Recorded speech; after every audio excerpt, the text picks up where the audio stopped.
বরং আকার ইঙ্গিতে অনেক জায়গায় এমনও কথা বলেছেন, এমনও কথা আলেমদেরকে গ্রেফতার করাবার পেছনে তাদের হাত ছিল। হাদিস এতে আমাদের কারো কোনো এক্সকিউজ নাই।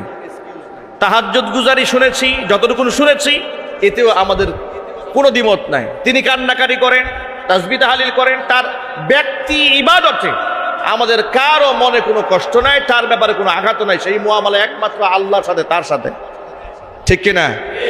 কিন্তু শাহবাগ চত্বরে গিয়ে নাস্তিকদের সঙ্গ দিয়ে প্রকাশ্য দিবালকে তিনি এদেশের শ্রেষ্ঠ আলেমদের নাম ধরে ধরে বলেছেন, আমি সাঈদীর ফাঁসি চাই।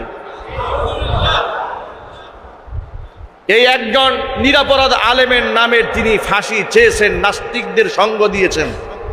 নাস্তিকদের সঙ্গ যে আলেম দিয়ে একজন নির্যাতিত, একজন মাজলুম আলেমের উপর আরো নির্যাতন চালালো, তার বিচার হওয়ার দরকার নাই? চিল্লাই বলেন, অবশ্যই তার বিচার হতে হবে। তার সাফায়ে গায়ে কোনো লাভ নাই। আমি শুনেছি বাংলাদেশের নাম বলেই ফেলি, চরমনায়ের হযরতের নায়েবে আমির যিনি, তার একটা বক্তব্য শুনলাম।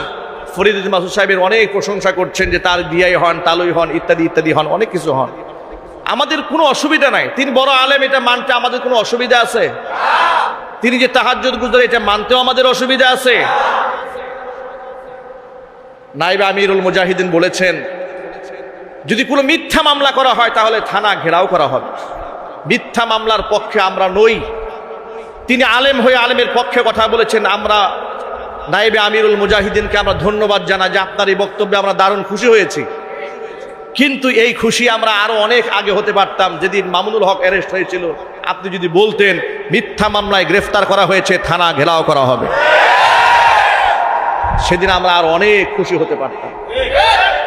যেদিন জুনায়েদ বাবুনগরী হাফিজাহুল্লাহকে মিথ্যা মামলায় গ্রেফতার করে একজন বয়োবৃদ্ধ মানুষকে রিমান্ডে নিয়ে পা উল্টা করে ঝুলিয়ে পিটিয়ে রক্তাক্ত করা হয়েছে, সেদিন যদি হুঙ্কার দিয়ে বলতেন এই সমস্ত মিথ্যা মামলা আলেমদের নামে দেওয়া হয়েছে, থানা ঘেরাও করা হবে, ওসি প্রত্যাহার করা হবে, এদেশের মুসলমানদের কলিজা ঠান্ডা হয়ে যেত। আপনি সেদিনে কথাগুলো বলেন নাই। আপনি সেদিন কথা বলেন নাই, বরং আকার ইঙ্গিতে অনেক জায়গায় এমনও কথা বলেছেন, এমনও কথা বলেছেন, সরকার একেবারে ধাক্কা দিয়ে ফেলে দিবা, বিরাট শক্তি, রাজনৈতিক বুঝো, নানান কথা বলেছেন। দুঃসময়ে আমরা এগুলো বলতে চাই না।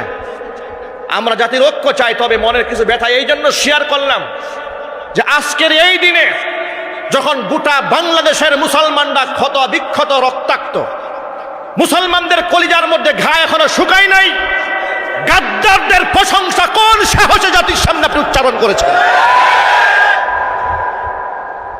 যারা জাতির সাথে গাদ্দারি করেছে, মাজলুম আলেমদের বিপক্ষে অবস্থান নিয়েছে, তাদের পক্ষে টু শব্দ পর্যন্ত করবেন, এ জাতি মেনে নেবেন। ফরিদুদ্দীন মাসুদকে তার প্রাপ্য হিসাব চুকায় দেওয়া হবে ইনশাল্লাহ। বলেন, আপনি বলেন তিনি অনেক বড় মাপের আলেম, বিরাট বড় বুজুর্গ, এদেশের 90% আলেমের মতামত নেন ফরিদুদ্দীন মাসুদের ব্যাপারে। এদেশের বড় বড় মুফতি মুহাদ্দিসদের মাইন্ডেড নেন তার ব্যাপারে। তারাই বলে দেবে যে তিনি কত বড় মাপের দালাল ছিলেন, এ জাতি বলে দেবে। আমি আরো কষ্ট পেয়েছি, তিনি বলেছেন যে ইসলাম বিদ্বেষীরা বলেছেন যে ফরিদুদ্দীন মাসুদ নাকি দালাল। ইসলাম বিদ্বেষীরা, এই কথা বলে আপনি কাকে ইঙ্গিত করলেন? ইসলাম বিদ্বেষী বলে আপনি কাকে ইঙ্গিত করেছেন? এদেশের 90% মানুষ বিশ্বাস করে ফরিদুদ্দীন মাসুদ সরকারের 5 আনা গোলাম ছিল। আপনারা কি এটা কি স্বীকার করেন? আমি যা বললাম সত্য না অসত্য?